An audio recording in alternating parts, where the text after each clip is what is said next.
आज की वीडियो में हम टॉपिक डिस्कस करेंगे उसका नाम है अपॉर्चुनिटी कॉस्ट। अपॉर्चुनिटी कॉस्ट क्या होती है और इससे रिलेटेड जो कॉन्सेप्ट्स हैं इसके डिफिनीशन क्या है, साथ साथ इससे रिलेटेड जब हम अपॉर्चुनिटी कॉस्ट को समझेंगे तो हम थोड़ा बहुत प्रोडक्शन पॉसिबिलिटी कर्व के बारे में जानेंगे और लास्ट में बात करेंगे मार्जिनल अपॉर्चुनिटी कॉस्ट की। तो अपॉर्चुनिटी कॉस्ट समझने से पहले हम एक एग्जांपल लेते हैं कि जैसे हम माने कि हमारे पास कुछ रिसोर्सेज हैं। रिसोर्सेज किस लिए? प्रोडक्शन करने के लिए। अगर हमारे पास कुछ प्रोडक्शन करने के लिए रिसोर्सेज हैं और प्रोडक्शन करने के लिए क्या क्या चाहिए होता है, मेनली जो भी फैक्टर्स हैं, जैसे हमको अगर ज़मीन चाहिए, लैंड चाहिए, कुछ मजदूर चाहिए, कुछ कैपिटल चाहिए, चीज़ें हैं, तो हम मान लेते हैं कि वो सारी चीज़ें हमारे पास कांस्टेंट रूप से कुछ गिवन सेट ऑफ रिसोर्सेज हैं। हो सकता है 1 एकड़ ज़मीन हो, 5 मजदूर हों, या जो भी एक एग्जांपल लें। अब हम क्या कर देंगे, उसका अल्टरनेटिव यूज़ है। या तो हम उसका यूज़ करके किसी पहले यूज़ में करें, जैसे अगर हमारे पास कोई खेत है तो या तो हम कहें कि हम उस पर वीट उगाएंगे, या हम दूसरा उसका यूज़ करें कि हम उस पर कॉटन उगाएंगे या राइस उगाएंगे, कुछ भी कर सकते हैं। तो दो हमारे पास यूज़ हो गए उसके।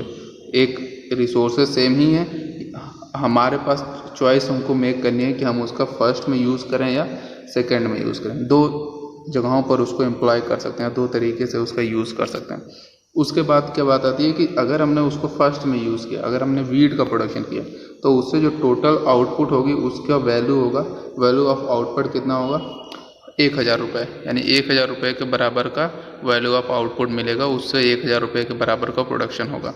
अगर उतनी ही ज़मीन पे हम कोई दूसरी चीज़ प्रोडक्शन कर रहे हैं, कॉटन अगर मान लें प्रोडक्शन कर रहे हैं, और उससे जो हमारा वैल्यू ऑफ आउटपुट हो रहा है वो 2000 रुपये हो रहा है। इतना समझ में आ गया। एक ही सेट के रिसोर्सेज हैं, रिसोर्सेज सेम है, चाहे हम इसमें यूज़ करें चाहे इसमें, और हमारे पास ऑप्शन दो हैं। वैसे तो बहुत सारे ऑप्शंस होते हैं, अगर हमारे पास खेत है तो कई सारे ऑप्शन हैं, लेकिन अगर हम मान लेते हैं कि हमारे पास 2 ऑप्शन है, तो उसका हमने अगर यूज़ 1 में उसका यूज़ किया, एक वीट का प्रोडक्शन स्टार्ट किया, तो उससे जो टोटल आउटपुट होगा उसकी वैल्यू होगी 1000 रुपये। या हम उसको किसी दूसरे में यूज़ कर सकते हैं और कॉटन का प्रोडक्शन कर सकते हैं, और उससे जो आउटपुट मिलेगा वो होगा 2000 रुपये। अब नॉर्मल सी बात है, एक जो व्यक्ति है, जो किसान है, वो किस में उसका यूज़ करेगा? क्या 1 में करेगा या 2 में करेगा? अगर कोई भी व्यक्ति है सोचने समझने वाला, थोड़ा भी समझदार व्यक्ति है, तो नॉर्मली वो क्या करेगा, 2 में जाएगा प्रोडक्शन करने के लिए। अगर सारी चीज़ें सेम है, वहाँ पर वीट भी प्रोडक्शन हो सकता है, कॉटन भी हो सकता है, सब कुछ रिसोर्सेज, सारे कंडीशन, सब कुछ कॉन्स्टेंट है दोनों के लिए, तब व्यक्ति किस पे जाएगा, 2 पे ही जाएगा। यानी कि वो 2000 रुपये के बराबर का आउटपुट लेगा, उतनी ज़मीन में, उतनी ही मेहनत में। वो 1000 रुपये पे क्यों जाएगा, जब उसको अपने ही उस सेम रिसोर्सेज का यूज करके 2000 रुपये मिल रहे हैं, तो वो 1000 रुपये पे क्यों जाएगा? यही कॉन्सेप्ट है अपॉर्चुनिटी कॉस्ट का, कि अगर उसने इस पे किया, 2000 रुपये वाला चूज़ किया, तो इस अपॉर्चुनिटी को लेने की बदले कि उसकी कॉस्ट क्या है, उसने ये जो छोड़ दिया। कॉस्ट का मतलब क्या हुआ कि हमने कुछ लगाया, और अपॉर्चुनिटी क्या हुई, हमने कोई अपॉर्चुनिटी उसे चूज़ की, तो हमने अपॉर्चुनिटी जो हमको मिली, उस अपॉर्चुनिटी में हमने क्या चूज़ किया, उस अपॉर्चुनिटी में हमने चूज़ किया कि हम अपने रिसोर्सेज का यूज़ सेकेंड यूज़ में लगाएंगे, कॉटन को प्रोडक्शन करेंगे और 2000 रुपये लगाएंगे, ना कि हम उसका यूज़ इसमें करेंगे। तो इस जो अपॉर्चुनिटी है, इसको ग्रैब करने के लिए हमारी कॉस्ट क्या हुई, जो हमने 1000 रुपये छोड़े, 2000 रुपये पाने के बदले की कॉस्ट क्या है, वो जो 1000 रुपये हमने छोड़े हैं, इसी को अपॉर्चुनिटी कॉस्ट बोलते हैं। अपॉर्चुनिटी कॉस्ट का डिफिनीशन क्या लिखी हुई है? Opportunity cost refers to value of a factor in its next और सेकेंड बेस्ट अल्टरनेटिव यूज। ये हमारा सबसे बेस्ट है, दोनों में सबसे बेस्ट कौन सा है, ये। लेकिन इसके बाद का जो नेक्स्ट बेस्ट है, अगर हम इसमें ना लगाएंगे तो किस में लगाएंगे? इसमें लगाएंगे। हो सकता है कोई तीसरा यूज़ भी हो इसका, और उसमें आउटपुट जो है 800 रुपये का हो। तो 2000 रुपये का नेक्स्ट बेस्ट क्या है, या जो जिसको हमने छोड़ा है वो क्या है, वो 1000 रुपये है। तो यही अपॉर्चुनिटी कॉस्ट होती है। ये 2000 रुपये की या सेकंड यूज़ की अपॉर्चुनिटी कॉस्ट क्या है, 1000 रुपये। Opportunity cost refer to value of a factor जो भी ये गिवन सेट ऑफ रिसोर्सेज हैं या जो भी फैक्टर्स हैं, उनकी वैल्यू कहाँ पर, उनकी नेक्स्ट बेस्ट अल्टरनेटिव यूज में। बेस्ट की बात नहीं कर रहे हैं, नेक्स्ट बेस्ट जो है, जो सेकंड बेस्ट है उसकी बात करें। और सेकंड बेस्ट क्या है, 2000 का सेकंड बेस्ट क्या है, 1000 रुपये। तो 1000 रुपये क्या हो गई यहाँ पर, कॉटन प्रोड्यूस करने की अपॉर्चुनिटी कॉस्ट क्या हो गई, 1000 रुपये के बराबर का वीट। ये हो गया हमारा अपॉर्चुनिटी कॉस्ट का कॉन्सेप्ट। अब इसके बाद बात कर एक एग्जांपल से इसको और समझने की कोशिश करते हैं, थोड़ा अपॉर्चुनिटी कॉस्ट को अच्छे से समझेंगे।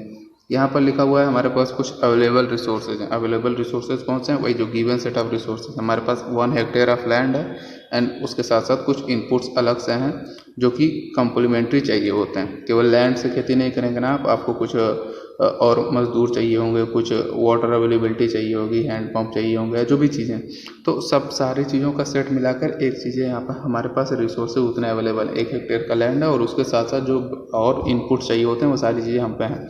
अब उसका पॉसिबली हम उस लैंड का यूज़ कैसे कर सकते हैं?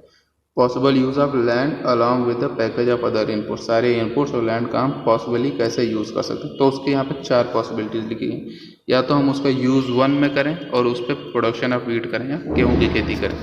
सेकेंड यूज़ है हम उस पर चावल की भी खेती कर सकते हैं। थर्ड यूज़ है हम उस पर मेज़ या मक्के की भी खेती कर सकते हैं। और फोर्थ यूज़ है कि हम उस पर शुगर केन या गन्ना प्रोड्यूस कर सकते हैं। उतनी ही ज़मीन है, उतने इनपुट है और हमारे पास ऑप्शन कितने हैं? 4 ऑप्शन है, यूज़ 1, यूज़ 2, यूज़ 3 और यूज़ 4। प्रोडक्शन ऑफ वीट, या तो उस पर वीट का प्रोडक्शन करें या राइस का प्रोडक्शन करें या मक्के का प्रोडक्शन करें और या गन्ने का प्रोडक्शन करें। अब जो भी अगर हम माने कि हम उतनी ज़मीन पे इन चारों में से जिस प्रोडक्शन करेंगे तो सबकी आउटपुट या सबकी वैल्यू क्या मिलेगी हमको, सबकी प्राइसेस क्या मिलेंगी। तो अगर हमने यूज़ 1 चुना, वीट का प्रोडक्शन स्टार्ट किया, तो उससे उसकी वैल्यू कितनी होगी? 10,000 रुपये के बराबर का उसमें आउटपुट होगा। अगर हमने राइस चुना तो उससे जो आउटपुट होगी, वैल्यू ऑफ आउटपुट, उसकी कीमत होगी 8,000 रुपये। अगर हमने मेज़ चुना या मक्का चुना उतनी ही ज़मीन पे उतने ही रिसोर्सेज में, तो उसकी वैल्यू ऑफ आउटपुट कितनी होगी? 7,000 रुपये। और या हम फोर्थ यूज़ में लगाएं, हम शुगर केन का प्रोडक्शन करें तो उसकी वैल्यू ऑफ आउटपुट कितनी होगी? 12,000 रुपये। अब 4 ऑप्शन हमारे और चारों के आउटपुट हमको पता है। अजम्पशन क्या लिया गया है? Technique of production is constant. सारी टेक्निक जो है वो कांस्टेंट है और रिसोर्सेज जो भी लैंड है और जो रिसोर्सेज है उनका फुल यूटिलाइजेशन किया जा रहा है। ऐसा नहीं है कि कोई ज़मीन खाली छोड़ दी जा रही है, या ऐसा नहीं हो कि मतलब जितनी ज़मीन पे वीट प्रोडक्शन किया जा रहा है उतनी ही ज़मीन पे शुगर केन का प्रोडक्शन किया जा रहा है, उतनी ही उतने ही जो भी इनपुट लगाए जा रहे हैं और साथ साथ उतनी ही टेक्नोलॉजी भी सेम है। ऐसा नहीं है कि वीट के प्रोडक्शन के लिए हम बैल से खेत की जुताई करवा रहे हैं तो शुगर केन के प्रोडक्शन के लिए हम ट्रैक्टर से या किसी और चीज़ मशीनरी से जुताई करवाएं। ऐसा नहीं है, सारे में टेक्नोलॉजीज भी सेम है और सारे में रिसोर्सेज का फुल यूटिलाइजेशन भी हुआ। कहीं पर कोई खेत खाली नहीं छूटा है, कहीं पे खेत का कोई हिस्सा खाली नहीं छूटा है, सबको बराबर यूटिलाइज किया गया है सारे में। तो एक नॉर्मल व्यक्ति हमने देखा चारों में यूज़ कर सकते हैं, लेकिन चारों में से सबसे बेस्ट यूज़ कौन सा है? Use 4, production of sugar cane, क्योंकि उस पर उसको 12,000 रुपये का आउटपुट मिल रहा है। जब सब कुछ सेम है, सारे एफर्ट्स भी सेम करने हैं, तो कोई भी व्यक्ति जो बुद्धिमान व्यक्ति है, जो नॉर्मल व्यक्ति है, बुद्धिमान ही ना कहें, जो नॉर्मली थोड़ा बहुत समझता बुझता है, वो क्या करेगा? यूज़ 4 को चुनेगा, शुगर केन के प्रोडक्शन को चुनेगा और शुगर केन के प्रोडक्शन से चुन के वो वैल्यू जो उसका वैल्यू ऑफ आउटपुट है या उसको जो टोटल पैसे मिलेंगे वो कितने होंगे? 12,000 रुपये। अब बात करें कि अगर हम कहें अपॉर्चुनिटी कॉस्ट, तो शुगर केन को प्रोड्यूस करने की 1 हेक्टेयर ज़मीन पे शुगर केन या गन्ने को प्रोड्यूस करने की अपॉर्चुनिटी कॉस्ट क्या है? तो अगर हमको 12,000 रुपये चाहिए, हमको शुगर केन प्रोड्यूस करनी है, तो इस प्रोडक्शन की अपॉर्चुनिटी कॉस्ट क्या है? इस प्रोडक्शन की अपॉर्चुनिटी कॉस्ट क्या है कि अगर हमने इस रिसोर्स को उसके सेकंड बेस्ट अल्टरनेटिव देखेंगे, सेकंड बेस्ट अगर हम ये प्रोड्यूस ना कर रहे होते तब हम क्या चुनते? अगर हम कहें कि हम शुगर केन प्रोड्यूस नहीं कर रहे हैं, तब हमारे पास 3 बचे, इसमें हम क्या चुनते? इसमें हम नॉर्मल सी बात है वीट का प्रोडक्शन चुनते, क्योंकि उससे 10,000 रुपये मिल रहे हैं। तो शुगर केन प्रोड्यूस करने की अपॉर्चुनिटी कॉस्ट क्या हुई? या अगर हम ये प्रोड्यूस ना कर रहे होते तो उसका नेक्स्ट बेस्ट अल्टरनेटिव क्या है? वीट का प्रोडक्शन करना, और वो है 10,000 रुपये। तो यही हो गया हमारा अपॉर्चुनिटी कॉस्ट। शुगर केन को प्रोड्यूस करने की अपॉर्चुनिटी कॉस्ट क्या है? वीट के प्रोडक्शन से मिलने वाला 10,000 रुपया। ये हो गया। यहाँ पर 4 हमने पहले वाले होने बात की थी कि 2 यूज़ हैं, यहाँ पर 4 यूज़ में देख लिए।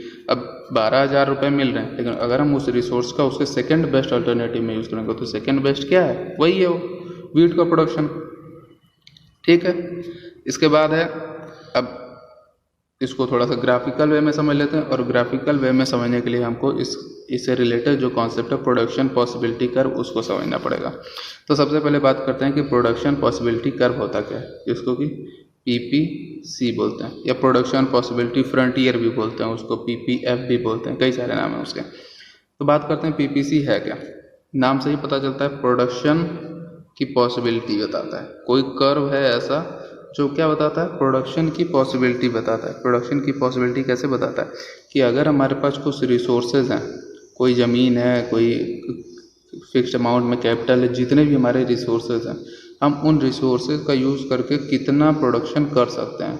वो जो कर्व बताएगा वो क्या बताएगा, प्रोडक्शन की पॉसिबिलिटीज़ बताएगा कि कितने अमाउंट का प्रोडक्शन हम कर सकते हैं अगर हमने अपने रिसोर्सेज का यूज़ पूरी तरीके से किया और टेक्नोलॉजी जो है वो सारी चीज़ें कांस्टेंट रहीं। ग्राफ में समझने की कोशिश करें तो अगर हम बात करें, ये हमारे पास ग्राफ है, ये है एक्स और ये है वाई। अगर हमने लिखा कि मान लेते हैं कि हम इकोनॉमी में केवल दो चीज़ों का प्रोडक्शन करना चाहते हैं, एक है वीट और एक है कॉटन। अगर हम माने हमने एक्स एक्सिस पे वीट को शो किया, वाई एक्सिस पे कॉटन के प्रोडक्शन को शो किया, और हमारे पास रिसोर्सेज कितने हैं, नॉर्मली मान लेते हैं, एग्जांपल लेते हैं कि पूरी इकोनॉमी में केवल 1 हेक्टेयर के बराबर ज़मीन है। तो या तो हम क्या कर सकते हैं, या तो हम पूरी ज़मीन पे कॉटन का प्रोडक्शन कर सकते हैं और या पूरी ज़मीन पे वीट का प्रोडक्शन कर सकते हैं। तो अगर हमने पूरी ज़मीन पे सारी ज़मीन केवल और केवल कॉटन के प्रोडक्शन के लिए लगाई, तो केवल और केवल कॉटन का प्रोडक्शन होगा। कॉटन का प्रोडक्शन होगा मतलब पॉइंट कहीं पे एक्स एक्सिस वाई एक्सिस पे कहीं पे प्रोडक्शन का पॉइंट होगा, क्योंकि हमने वीट का कुछ प्रोडक्शन किया ही नहीं तब, तो इसीलिए ये दो का कम्बिनेशन बनेगा ही नहीं। यहाँ पे हमने क्या किया, सारा का सारा प्रोडक्शन किस में लगा दिया, कॉटन में लगा दिया। ठीक है, तो ये एक मैक्सिमम लिमिट हो गई। अगर हमने सारा अमाउंट जो है कॉटन का लगा दिया तो मैक्सिमम अमाउंट कॉटन की इतनी प्रोड्यूस हो सकती है, क्योंकि अनलिमिटेड प्रोडक्शन नहीं कर सकते हैं क्योंकि रिसोर्सेज जो हैं वो लिमिटेड हैं। तो मैक्सिमम या यहाँ तक कॉटन का प्रोडक्शन कर सकते हैं अगर हम कहें 50 किलो। या हम क्या कर सकते हैं, सारे खेत पर केवल और केवल वीट का प्रोडक्शन कर सकते हैं और वीट के प्रोडक्शन करें और कॉटन का कुछ भी ना प्रोडक्शन करें, तो वीट का भी कोई एक लिमिट होगी। यहाँ अगर हम कहें वीट का हम 100 kg प्रोड्यूस कर सकते हैं, दोनों लिमिट हमारे पास डिसाइड हो गई। प्रोडक्शन की पॉसिबिलिटी, इससे आगे अगर हमने सारे खेत पर वीट का प्रोडक्शन किया तब भी हम 100 से आगे नहीं जा सकते हैं, या हमने सारे खेत पर कॉटन का प्रोडक्शन किया तब भी हम 50 kg से आगे नहीं जा सकते हैं। ये हो गई हमारी फ्रंटियर, ये हो गया हमारा बाउंड्री, प्रोडक्शन की पॉसिबिलिटीज़ की बाउंड्री होगी। अब प्रोडक्शन जो होगा इन्हीं के बीच में होगा। बीच में कैसे होगा, अगर हमने कहा कि फुल यूटिलाइजेशन है तो अब नॉर्मली हम क्या कर सकते हैं कि हम कहें हमको वीट भी चाहिए और कॉटन भी चाहिए, और चूंकि हमने बात की थी कि रिसोर्सेज जो हैं वो लिमिटेड हैं और लिमिटेड रिसोर्सेज में अगर हम किसी दूसरे का प्रोडक्शन करना चाहते हैं तो हमको पहले के प्रोडक्शन को कम करना पड़ेगा क्योंकि उस ज़मीन उतनी ही है। अगर हमको एक ही हेक्टेयर में हमको कह रहा है कि हम कॉटन और वीट दोनों का प्रोडक्शन करें, तो अगर हम कॉटन का प्रोडक्शन अभी तक पूरी तरीके से कॉटन का प्रोडक्शन कर रहे थे और अब उसमें हम चाहते हैं कॉटन के साथ साथ वीट का भी प्रोडक्शन करें, इसका मतलब क्या है, चूँकि रिसोर्सेज की अवेलेबिलिटी लिमिटेड है, हमको कॉटन के साथ वीट उगाने के लिए कॉटन की कुछ ना कुछ प्रोडक्शन को कम करना पड़ेगा। कॉटन का प्रोडक्शन कहीं पे कम होगा तब ना वीट का प्रोडक्शन कहीं पे स्टार्ट होगा, क्योंकि रिसोर्सेज तो लिमिटेड हैं। अगर हमको वीट का प्रोडक्शन और ज़्यादा करना है तो कॉटन के प्रोडक्शन को और ज़्यादा कम करना पड़ेगा। अगर हमको वीट का प्रोडक्शन और ज़्यादा करना है तो कॉटन के प्रोडक्शन को और कम करना पड़ेगा, और अगर हमने सारा प्रोडक्शन वीट का कर दिया तो कॉटन का प्रोडक्शन जो है वो 0 हो जाएगा। तो ये एक लाइन बनती है, या तो हम इसका प्रोडक्शन करें या इसका प्रोडक्शन करें, और अगर हम बीच में किसी का प्रोडक्शन करना, दोनों का प्रोडक्शन करना चाहते हैं तो एक का प्रोडक्शन बढ़ाने के लिए दूसरे के प्रोडक्शन को कम करना पड़ेगा। और वही होती है अगर हम कहें कि कॉटन का प्रोडक्शन, अब यहाँ पर हम लेंगे इसने हमने समझा प्रोडक्शन पॉसिबिलिटी कर्व को समझा कि अगर हमको एक के प्रोडक्शन को बढ़ाना है तो दूसरे के प्रोडक्शन को कम करना पड़ेगा, और ये क्या हो गया, एक कर्व हो गया, ये एक बाउंड्री हो गई, इसको हम प्रोडक्शन पॉसिबिलिटी फ्रंटियर भी कहते हैं। इसके बाहर यहाँ पर कोई पॉइंट होगा तो प्रोडक्शन नहीं हो पाएगा, क्योंकि हमारे पास रिसोर्सेज हैं, रिसोर्सेज कहाँ तक हैं, इस लेवल तक प्रोडक्शन करने। कर्व में इसके बाहर का कोई भी पॉइंट होगा तो वो प्रोड्यूस नहीं हो पाएगा। कोई भी अगर हम कहें यहाँ कोई पॉइंट होगा तो पहली बात तो ये हो जाएगा, वाई एक्सिस पे 50 से ऊपर चला जाएगा, और एक्स एक्सिस, जब वाई एक्सिस में अगर हमने सारा प्रोडक्शन कॉटन के किया तब भी हम 50 से ऊपर जा ही नहीं सकते हैं, तो ये पॉइंट जो है वो अटेनेबल ही नहीं है, या इसको पहुंचना मुमकिन ही नहीं है। तो ये हो गया कॉन्सेप्ट हमारा इसका प्रोडक्शन पॉसिबिलिटी कर्व का। अब उस प्रोडक्शन पॉसिबिलिटी कर्व से हम अपॉर्चुनिटी कॉस्ट को समझेंगे। अब बात करते हैं कि वही चीज़ लिखी हुई है यहाँ पे, एक प्रोडक्शन पॉसिबिलिटी कर्व दिया हुआ है, X axis Y axis. X पे हमने, वाई पे हमने लिखा हुआ यूज़ वेल। हमने प्रोडक्शन गुड्स जो अपने रिसोर्सेज हैं अगर हम उसका यूज़ वन में लगाते हैं तो उसकी मैक्सिमम जो प्रोडक्शन है वो 12,000 रुपये का है, या हम यूज़ टू में लगाएं और मैक्सिमम प्रोडक्शन जो है वो 10,000 रुपये का। 10,000 रुपये यहाँ होंगे, 12,000 रुपये यहाँ होंगे। और ये हो गया हमारा, अगर हमने यहाँ पर टोटल 12,000 प्रोड्यूस किए तो हमने इसकी ये अमाउंट छोड़ दी। अगर हमने इसका 10,000 प्रोड्यूस किया तो इसकी सारी अमाउंट छोड़ दी। और ये क्या हो गया, 12,000 रुपये जो हमने बेस्ट अल्टरनेटिव चुना उसको यहाँ पर प्रोड्यूस किया हमने, और यहाँ इसके बीच के सारे जो हैं वो छोड़ दिए। तो वीट का हमने किस सेकंड जो यूज़ है उसका कितना अपॉर्चुनिटी कॉस्ट हुई हमारी 10,000 रुपये। फर्स्ट के नेक्स्ट बेस्ट अल्टरनेटिव कितना हुआ 10,000 रुपये। यही हो गया हमारा अपॉर्चुनिटी कॉस्ट। सारी चीज़ें समझ लें, यूज़ ऑफ फैक्टर्स या factors of production in its next best alternative use या सेकंड बेस्ट अल्टरनेटिव यूज़। अगर हम कोई प्रोडक्शन कर रहे हैं तो उसकी जो सेकंड बेस्ट अल्टरनेटिव यूज़ है वही उसकी क्या है, अपॉर्चुनिटी कॉस्ट है। अगर हम नॉर्मली इकोनॉमिक्स में क्या बात करते हैं, सारी चीज़ें कैसी होती हैं, सबकी प्राइसेस लगभग सबकी प्राइसेस किस पर डिपेंड करती हैं। कोई भी आप मार्केट में वस्तु खरीदने जाएंगे तो उसकी प्राइस उसकी अपॉर्चुनिटी कॉस्ट पे डिपेंड करेगी। अगर आपके जेब में 100 रुपये हैं और 100 रुपये की कोई बुक मिल रही है तो आप 100 रुपये की बुक खरीदने की अपॉर्चुनिटी कॉस्ट क्या है, आपके जेब में रखा हुआ वो 100 रुपये। अगर आप कोई बुक खरीदते हैं 100 रुपये का तो 100 रुपये का आप नेक्स्ट बेस्ट यूज़ क्या है कि आपके जेब में वो पड़ा रहे। तो अगर आप किसी बुक के लिए 100 रुपये देने को तैयार हैं तो उसकी वो जो 100 रुपये प्राइस है वो क्या है, उसकी अपॉर्चुनिटी कॉस्ट है। क्योंकि अगर आपने चूज़ किया कि आप वो अपॉर्चुनिटी लेंगे बुक खरीदने वाली, ना कि आप उस अपॉर्चुनिटी को चूज़ करेंगे कि आपके जेब में 100 रुपये पड़े रहें और आपको खुशी महसूस होते सुकून रहे कि अरे मेरे जेब में तो 100 रुपये हैं। तो यही क्या हो गया, यहाँ पर भी सेकंड बेस्ट अल्टरनेटिव यूज़ हो गया। अगर हमने 12,000 रुपये वाला चुना तो हमने किसको छोड़ दिया, सेकंड बेस्ट अल्टरनेटिव क्या था, या तो हम इसको जा सकते थे या हम इसको जा सकते थे। और इसको प्रोड्यूस करने के लिए हमने किसका त्याग करना सोचा, 10,000 रुपये वाले का त्याग करने का सोचा या उसको हमने छोड़ने का सोचा। तो इसको प्रोड्यूस करने की कॉस्ट क्या हो गई, ये हो गई 10,000 रुपये। 12,000 रुपये या यूज़ वन में लगाने की कॉस्ट क्या हो गई, यूज़ टू हो गया। अब इसके साथ सेकंड जो कॉन्सेप्ट है वो है marginal opportunity cost. Marginal opportunity cost का मतलब क्या है, the rate at which output in use one is lost. अगर हमने बात स्टार्ट की कि हम यहाँ पर यूज़ वन में हैं और हम साथ साथ यूज़ टू मतलब दूसरे वस्तु का भी कुछ यूनिट प्रोड्यूस करना चाहते हैं, तो अगर हमने यहाँ पर टोटल 12,000 रुपये के बराबर की आउटपुट पढ़ाई और यहाँ पर हमने सोचा कि हम 1,000 रुपये के बराबर का यूज़ वन भी ले लेते हैं, तो अगर हमने 1,000 रुपये के बराबर का यूज़ वन जो है रिसोर्स है वो भी उतने ही रिसोर्स में प्रोड्यूस करना स्टार्ट किया, मतलब हमको यूज़ वन है उसमें कुछ ना कुछ छोड़ना पड़ेगा। तो 1,000 रुपये के बराबर का वीट प्रोडक्शन करने के लिए हो सकता है कि अब हमको 2,000 रुपये के बराबर का जो कॉटन प्रोडक्शन करना वो कम करना पड़े। इसको और आसानी समझें कि हमारे पास ये रिसोर्सेज दिए हुए हैं, हमने यूज़ वन में पूरा प्रोड्यूस किया और हमको 12,000 रुपये के बराबर का आउटपुट मिला। अब हम क्या कर सकते हैं, हम चाहते हैं कि हम दोनों का प्रोडक्शन करें, केवल यूज़ वन जो है ये केवल वीट का प्रोडक्शन ना करें, साथ साथ कॉटन का भी प्रोडक्शन करें। तो चूँकि रिसोर्सेज लिमिटेड हैं तो अगर हमको कॉटन का प्रोडक्शन करना है इसका मतलब वीट का कुछ प्रोडक्शन कम करना पड़ेगा।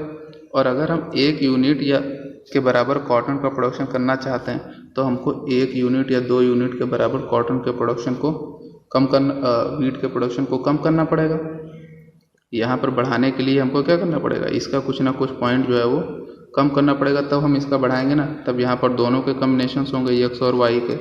यहाँ पर अभी क्या है एक्स 0 है, वाई है, तो यहाँ पर हमने क्या किया, एक के प्रोडक्शन को बढ़ाने के लिए दूसरे के कुछ ना कुछ प्रोडक्शन को कम करना पड़ा। इसी को क्या कहते हैं, मार्जिनल अपॉर्चुनिटी कॉस्ट कहते हैं कि जिस रेट पे अगर हम अगले का कुछ ना कुछ प्रोडक्शन बढ़ाना चाहते हैं तो किस रेट पे हम पिछले के प्रोडक्शन को कम करते हैं। अगर हमने कहा कि यहाँ पर हमने 1 यूनिट या 1 किलो वीट का प्रोडक्शन किया तो उसके लिए हमने 2 किलो कॉटन के प्रोडक्शन को कम किया। अगर हमने दूसरा 2 किलो वीट का प्रोडक्शन 1 और किलो बढ़ाया या 2 किलो किया उसको, तो हमको वीट कॉटन के प्रोडक्शन को थोड़ा और कम करना पड़ा।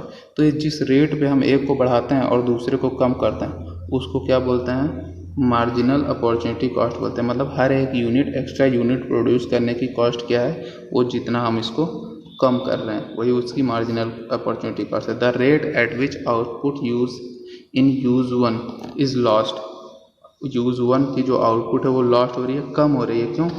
For every additional unit of output, इसके प्रोडक्शन की हर एक एक्स्ट्रा यूनिट का प्रोडक्शन बढ़ाने के लिए इसका कितना आउटपुट है, कितना प्रोडक्शन हमको हर स्टेप पे कम करना पड़ रहा है, उसी को क्या कहते हैं, मार्जिनल अपॉर्चुनिटी कॉस्ट कहते हैं। The rate at which output in use one is lost for every additional unit of output in use two, उसका जो सिंबल लिखते हैं हम का लास्ट का या पाने का चेंज, इसको ये है, इसको बोलते हैं हम डेल्टा। डेल्टा क्या शो करता है, चेंज शो करता है। चेंज किस में, क्वांटिटी वन में।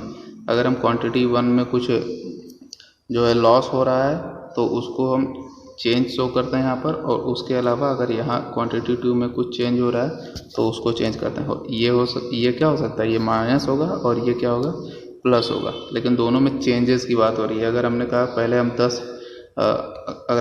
हम 10 यूनिट के बराबर कॉटन प्रोड्यूस करते थे, अब हम 8 यूनिट के बराबर कॉटन प्रोड्यूस करते हैं, तो चेंज कितने का है, 2 का है। कैसा, -2 का। और अगर हम कहें कि पहले हम 0 यूनिट वीट का प्रोडक्शन करते थे, अब 4 यूनिट वीट का प्रोडक्शन करते हैं, तो इसमें चेंज कितने का है, +4 का। तो दोनों को हम क्या लिखेंगे, -2 डिवाइडेड बाई 4, या हम इसको क्या लिख सकते हैं, change in Q1 divided by change in Q2। Change in Q1 कितना है, -2, और चेंज इन Q1 कितना है, -2, और चेंज इन Q2 कितना है, +4। यही उसका फॉर्मूला है। इसी से हम मार्जिनल अपॉर्चुनिटी कॉस्ट को शो करते हैं। तो मार्जिनल अपॉर्चुनिटी कॉस्ट क्या है, rate at which output in use one is lost for every additional unit of output in use two. Use two में जो भी पॉजिटिव हो रहा है उसके मुकाबले यूज वन में कितना माइनस हो रहा है, कितना कम हो रहा है, वही यहाँ पर फॉर्मूला लिखा हुआ है, delta Q1 divided by delta Q2, यानी कि change in Q1 divided by change in Q2, और उससे जो रेशियो निकलेगा उसको हम क्या बोलेंगे, मार्जिनल अपॉर्चुनिटी कॉस्ट बोलेंगे। ठीक है। इसके बाद मार्जिनल अपॉर्चुनिटी कॉस्ट को हम एक इलस्ट्रेशन से या एक पूरे चार्ट से समझ सकते हैं। जैसे यहाँ पर लिखा हुआ है estimating marginal opportunity cost, illustration है, या उसको थोड़ा और अच्छे से एक्सप्लेन करने की कोशिश करिए। 2 गुड्स का प्रोडक्शन करते हैं, प्रोडक्शन ऑफ एक्स, एक एक्स जो है वस्तु है उसका प्रोडक्शन करते हैं, और एक प्रोडक्शन ऑफ वाई, एक कोई दूसरी वस्तु है उसका प्रोडक्शन करते हैं। और हम फाइंड करेंगे कि हर एक यूनिट को प्रोड्यूस करने की मार्जिनल कॉस्ट क्या है। अगर हमने कहा कि एक्स की हम 0 क्वांटिटी प्रोड्यूस करते हैं, मतलब सारा का सारा जो रिसोर्स है उसकी इस पे लगा देते हैं वाई के प्रोडक्शन पे, तो हमको टोटल आउटपुट कितना मिल रहा है, 10,000 यूनिट का आउटपुट मिल रहा है हमको टोटल, और एक्स की प्रोडक्शन कितना है, 0। अब हमने क्या सोचा कि हम एक्स का भी प्रोडक्शन करेंगे और साथ साथ वाई का भी प्रोडक्शन करेंगे, लेकिन चूंकि रिसोर्सेज लिमिटेड हैं तो अगर हम उतने ही ज़मीन पे एक्स का भी प्रोडक्शन स्टार्ट करते हैं, हमको वाई का प्रोडक्शन जो है वो कम करना पड़ेगा। तो अगर हमने बात की कि एक्स का 0 से हमने 1 यूनिट पे आए, या उसी खेत में एक्स जहाँ 0 प्रोड्यूस करते थे अब उसको हम 1 यूनिट के बराबर में प्रोडक्शन करने लगे, तो हमको क्या करना पड़ेगा, वाई की कुछ अमाउंट को प्रोडक्शन को कम करना पड़ेगा, क्योंकि उतनी ही ज़मीन पे अब हम क्या कर रहे हैं, कुछ मात्रा में एक्स भी प्रोड्यूस कर रहे हैं। तो वाई का प्रोडक्शन कितना हो गया, पहले जहाँ वो 10,000 यूनिट था वो कितना रह गया, अब 9,000 यूनिट रहेगा। इसकी 1 यूनिट बढ़ाई और हमने इसकी 1 यूनिट बढ़ाने के लिए हमने इसका क्या किया, 1,000 यूनिट कम किया। अब आती है हमारी मार्जिनल अपॉर्चुनिटी कॉस्ट की बात। To produce 1 unit of X, वहाँ पर था कि जैसे यूज़ 1 में अगर हम को छोड़ते हैं यूज़ 2 को प्रोड्यूस करने के लिए, वही बात यहाँ पे to produce 1 unit of X, X की 1 यूनिट प्रोड्यूस करने के लिए हमको क्या करना पड़ा, वाई की 1,000 यूनिट को गिवन अप करना पड़ा या छोड़ना पड़ा। तो एक्स के 1 यूनिट को प्रोड्यूस करने की अपॉर्चुनिटी कॉस्ट या मार्जिनल अपॉर्चुनिटी कॉस्ट कितनी है, 1,000 रुपये। तो एक्स के 1 यूनिट को प्रोड्यूस, या एडिशनल की बात कर रहे हैं, 0 से 1 आने पे हमको वाई की 10,000 से 9,000 रुपये आना पड़ा, तो जो एडिशनल चेंज है 1,000 रुपये का, वो क्या है, उसकी मार्जिनल अपॉर्चुनिटी कॉस्ट है। सेकंड स्टेप पे करें, अगर हम चाहते हैं कि 1 से 2 हो जाए, वो जो एक्स का प्रोडक्शन 1 यूनिट कर रहे थे हम उसको 2 यूनिट बढ़ा कर दें, तो चूँकि ज़मीन उतनी है, रिसोर्सेज उतने हैं, अगर हमको उस पर ज़्यादा से ज़्यादा एक्स प्रोड्यूस करना है तो वाई के प्रोडक्शन को और कम करना पड़ेगा। वही बात हुई कि वाई का प्रोडक्शन जो है जहाँ वो 9,000 यूनिट था वो अब घट के 7,500 यूनिट आ गया। To produce another unit of X, X की एक यूनिट, जहाँ पहले एक करते थे अब उसके अलावा एक और अगर हमको प्रोड्यूस करना है तो हमको क्या करना, वाई के 1500 यूनिट का गिवन अप करना पड़ा। और 1500 यूनिट का एक एक्स की एडिशनल एक यूनिट प्रोड्यूस करने के सेकंड स्टेप पे मार्जिनल अपॉर्चुनिटी कॉस्ट कितनी हुई, 1500 रुपये। जहाँ 9,000 से हम 7,500 पे आ गए तो कितने का चेंज हुआ, 1500 रुपये का। तो जो एडिशनल चेंज है इसी को क्या कहते हैं, मार्जिनल अपॉर्चुनिटी कॉस्ट कहते हैं। अगर हम अपॉर्चुनिटी कॉस्ट की बात करें कि अगर हम एक्स की 2 यूनिट प्रोड्यूस कर रहे हैं तो एक्स की 2 यूनिट प्रोड्यूस कर रहे हैं तो हम क्या कर सकते थे, उसके अलावा हम वाई की सारी यूनिट प्रोड्यूस करके 10,000 यूनिट प्रोड्यूस कर सकते थे। तो एक्स के 2,000 यूनिट प्रोड्यूस करने की अपॉर्चुनिटी कॉस्ट क्या है, टोटल कितना कम हुआ, 0 से 2 आने पे टोटल कितना कम हुआ, 1,000 से 7,500, टोटल चेंज कितना हुआ 2,500 यूनिट का। तो अगर हम कहें कि अपॉर्चुनिटी कॉस्ट कितनी है तो 2 यूनिट प्रोड्यूस करने की अपॉर्चुनिटी कॉस्ट क्या है, 2,500 यूनिट ऑफ वाई। लेकिन एडिशनल 1 से 2 में आने की मार्जिनल जो अपॉर्चुनिटी कॉस्ट है उसको क्या कहते हैं, मार्जिनल अपॉर्चुनिटी कॉस्ट कहते हैं। और एडिशन में आने का चेंज कितना है, केवल 1 से 2 आने का एडिशन चेंज कितना है, 1,500 रुपये। टोटल 0 से 2 आने का कॉस्ट कितना है, 2,500 रुपये। ये हमारी 2 यूनिट ऑफ एक्स प्रोड्यूस करने की अपॉर्चुनिटी कॉस्ट है। अगर हम 2 यूनिट ऑफ एक्स प्रोड्यूस ना कर रहे होते तो रिसोर्सेज का सेकंड बेस्ट अल्टरनेटिव क्या करते हैं, उसका वाई के प्रोडक्शन में लगाते हैं और उससे वाई का जहाँ अभी 7,500 हो रहा है तब वो 10,000 होता। तो 2 यूनिट प्रोड्यूस करने की अपॉर्चुनिटी कॉस्ट क्या है, 2,500 यूनिट ऑफ वाई। लेकिन एडिशनल 1 से 2 पे जाने की अपॉर्चुनिटी कॉस्ट क्या है, 1,500 रुपये, 9,000 से 7,500। तो जो एडिशनल है उसको मार्जिनल कहते हैं और जो टोटल है उसको हम केवल अपॉर्चुनिटी कॉस्ट से डिनोट करते हैं। इसके अलावा हम थर्ड में बात कर सकते हैं, अगर हम एडिशनल और चेंज करना चाहते हैं, थर्ड 3 से 4 प्रोड्यूस करना चाहते हैं तो वाई के प्रोडक्शन को 7,500 से 5,500 करना पड़ेगा।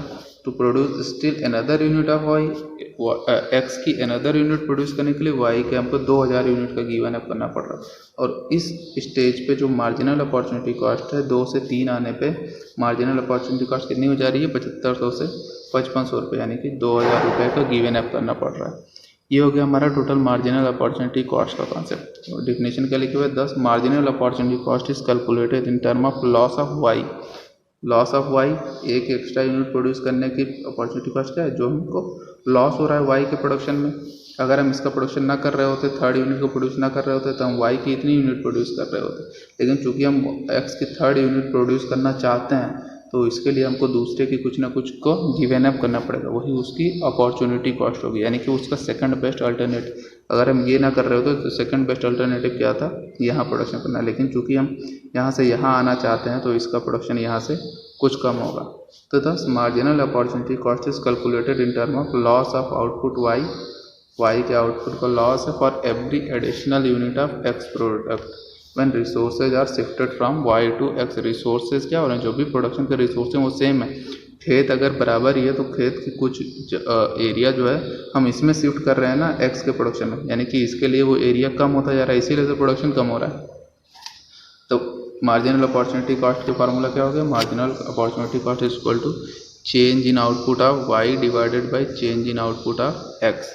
अब चेंज इन आउटपुट और चेंज इसको हम इस फार्मूले से भी पता कर सकते हैं। चेंज इन वाई कितना है हमारा, पहले यूनिट की अपॉर्चुनिटी कॉस्ट की बात करें तो चेंज इन वाई कितना है, 1,000 माइनस 9,000 और 10,000 माइनस 9,000, 1,000 वाई में चेंज है। और एक्स में चेंज कितना है, 0 to 1 हुआ, कितना चेंज है, 1 का चेंज है। अपॉर्चुनिटी कॉस्ट कितनी हुई, 1 डिवाइडेड बाई 1,000 हो गया हमारा अपॉर्चुनिटी कॉस्ट एक यूनिट ऑफ एक्स प्रोड्यूस करने के लिए।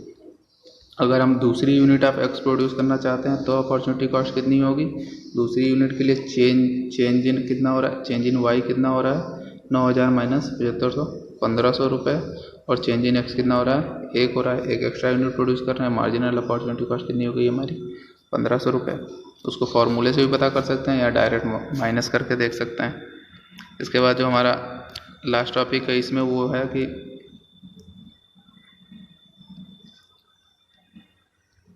इसके बाद जो हमारा लास्ट टॉपिक है वो है marginal opportunity cost tend to rise. जैसे जैसे हम एक्स की एक्स्ट्रा यूनिट प्रोड्यूस करते हैं मार्जिनल अपॉर्चुनिटी कॉस्ट जो है वो बढ़ती है। बढ़ती कैसे है, उसमें यहाँ पर हमने देखा कि जैसे जैसे हम एक्स की भले एक ही यूनिट का प्रोडक्शन कर रहे हैं, 0 से 1 आए, 1 से 2 आए, 2 से 3 आए, इसके एक ही यूनिट का प्रोडक्शन कर रहे हैं, लेकिन इसके हर एक एक्स्ट्रा यूनिट के प्रोडक्शन के कारण से जो लॉस है वाई में वो हर बार बढ़ता चला जा रहा है। पहले एक यूनिट प्रोड्यूस करने के लिए लॉस कितना हुआ 1000 का, अब एक यूनिट प्रोड्यूस करने के लिए लॉस कितना हुआ 1500 रुपये का, और उसके बाद एक यूनिट प्रोड्यूस करने के लिए लॉस कितना हुआ 2000 रुपये का। तो एक्स्ट्रा यूनिट प्रोड्यूस करने की जो मार्जिनल अपॉर्चुनिटी कॉस्ट है वो क्या है, टेंड टू राइज है, या वो बढ़ने की प्रवृत्ति पाई जाती है उसमें। बिकॉज क्यों होता है, इसके ये क्वेश्चन इंपॉर्टेंट है कि जैसे जैसे हम एक्स की एक्स्ट्रा यूनिट प्रोड्यूस करने की कोशिश करते हैं, वाई में जो लॉस है वो हर स्टेप पे और अधिक होता जाता है। और क्यों होता जाता है, because as resources are continuously shifted from opportunity 1 यानी कि यूज 1 से यूज 2 में अगर हम शिफ्ट कर रहे हैं, opportunity 1 to opportunity 2, their existing specialised use is disturb. Normally होता क्या है कि अगर हम खेत में, या खेत की बात ना करें, किसी मज़दूर की बात करें, कोई मज़दूर जो है वो खेत में काम कर रहा है और खेत में काम करके वो प्रोडक्शन कर रहा है, अभी तक सारा प्रोडक्शन वो उस खेत में जो भी उसको फसलें बोना आता है, जुताई करना आता है, सारी चीज़ें करके वो प्रोडक्शन कर रहा है। लेकिन अगर हम उसी मज़दूर को कहें कि अब तुमको, हम चूँकि रिसोर्सेज हमारे पास बराबर हैं और हम चाहते हैं कि खेती के साथ साथ हम इसमें मछली पालन भी करें या कुछ और करें, इसमें कोई इंडस्ट्री लगा दें, कोई फैक्ट्री लगा दें, वो भी करें, तो क्या वही मज़दूर चूँकि वो काफ़ी सालों से, काफ़ी दिनों से खेत में काम कर रहा है, तो वो क्या हो गया, उसमें स्पेशलाइज्ड हो गया, उसको वो सारी चीज़ें समझ में आने लगी हैं, उसमें उसको करने में उसको ज़्यादा एफर्ट नहीं लगते हैं, कुछ नया सीखना नहीं है, तो वो और काम अच्छे से कर रहा है, स्पेशलाइज हो रहा है। लेकिन अगर हम उसी मज़दूर को निकाल कर फैक्ट्रीज़ में लगाना स्टार्ट कर दें, पहले एक मज़दूर को लगाया, फिर 2 मज़दूर को लगाया, फिर 3 मज़दूर को, मतलब सारे मज़दूर को निकाल कर अगर हमने फैक्ट्रीज़ में लगा दी,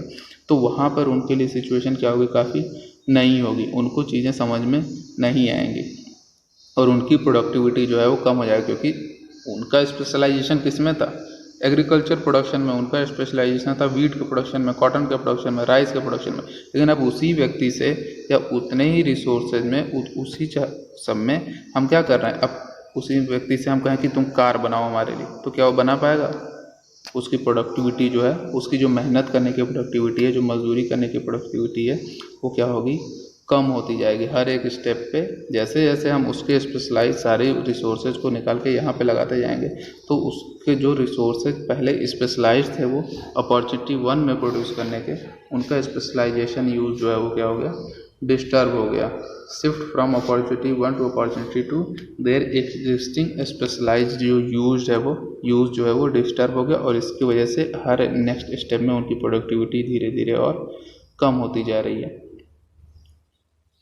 फिर उसके बाद है जो हमने अभी मार्जिनल अपॉर्चुनिटी कॉस्ट पढ़ा और टेंस टू राइट्स पढ़ा, उसको हम डायग्राम से भी समझ सकते हैं। हमने डायग्राम से प्रोडक्शन पॉसिबिलिटी कर्व से हमने अपॉर्चुनिटी कॉस्ट भी समझा था।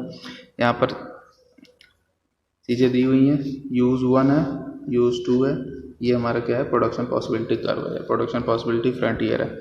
अब हमने क्या किया, ए यूनिट का प्रोडक्शन हो रहा है या ए पॉइंट पे हम प्रोडक्शन कर रहे हैं। ए पॉइंट का मतलब क्या है कि जो यूज़ 1 है उसका यूज़ 2 के या दूसरे गुड्स के प्रोडक्शन का हम कितना प्रोडक्शन कर रहे हैं, एल प्रोडक्शन कर रहे हैं, और यूज़ 1 का कितना प्रोडक्शन कर रहे हैं, के प्रोडक्शन कर रहे हैं, कोई भी वैल्यू है। अगर ए पॉइंट पे कुछ पॉइंट एल की मात्रा का हम यूज़ 2 प्रोडक्शन कर रहे हैं या दूसरे वस्तु का प्रोडक्शन कर रहे हैं, और के मात्रा में हम क्या कर रहे हैं, पहली वस्तु प्रोड्यूस कर रहे हैं। अब अगर हम चेंज करते हैं और हम क्या करते हैं, हम चाहते हैं कि हम जो यूज़ 2 है, जो दूसरी वस्तु, उसका प्रोडक्शन बढ़ाएं, और उसका प्रोडक्शन बढ़ाने के लिए हमको पहली वस्तु का प्रोडक्शन कम करना पड़ेगा। और उसके लिए हम कहाँ पर आ गए, पॉइंट सी पे आ गए। ए से हमने सी पर ट्रैवल किया, ए से सी पर ट्रैवल करने पे क्या हुआ, एल जो है वो पॉइंट किस पे आ गया, एल से हम L1 के प्रोडक्शन पे आ गए, और के से हम किसके प्रोडक्शन पे आ गए, K1 के प्रोडक्शन पे आ गए। L1 क्या है, ये दिखा रहा है कि कितना गेन हुआ, और K1 दिखा रहा है कि K से K1 में कुछ माइनस हुआ, यानी कि L से L1 जो एक्स्ट्रा यूनिट प्रोड्यूस करने की अपॉर्चुनिटी कॉस्ट क्या हुई, K से K1 में होने वाला लॉस, वहीं पे लिखा हुआ है कि लॉस इन Y, और यहाँ पर क्या है, gain in Y। Loss in Y और गेन इन Y दोनों को हमने फार्मूला पता ही है कि लॉस डिवाइडेड बाय गेन, यही हम लिखते हैं, या loss in Y divided by gain in x, जो भी फार्मूला, जो लॉस जो होगा वो ऊपर होगा और गेन जो है वो नीचे लिखेंगे। यहाँ पर marginal opportunity cost equal to loss in output in use one, यानी कि delta Y, loss in Y divided by delta X या गेन इन एक्स।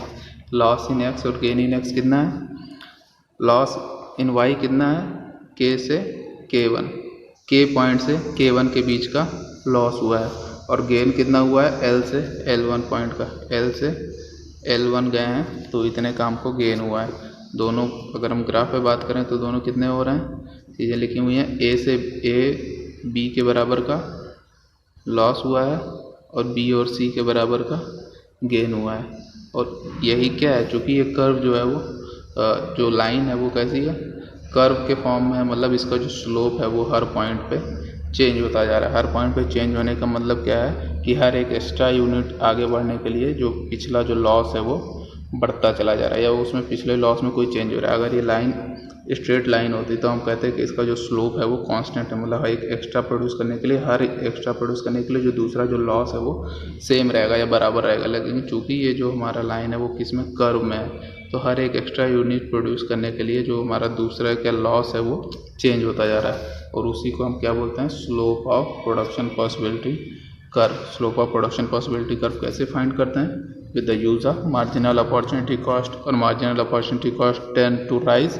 यानी कि हर एक एक्स्ट्रा यूनिट प्रोड्यूस करने की मार्जिनल अपॉर्चुनिटी कॉस्ट बढ़ती क्यों है, क्योंकि उनका स्पेशलाइज जो यूज़ है वो डिस्टर्ब हो जाता है। तो ये पूरा कॉन्सेप्ट हो गया हमारा अपॉर्चुनिटी कॉस्ट का। उसके साथ साथ हमने थोड़ा बहुत प्रोडक्शन पॉसिबिलिटी कर्व को भी समझा, जो कि प्रोडक्शन पॉसिबिलिटी कर्व इस साल सिलेबस से निकाल दिया गया, तो हमने डिटेल में उसके बारे में डिस्कस नहीं किया। और फिर लास्ट है हमारा मार्जिनल अपॉर्चुनिटी कॉस्ट।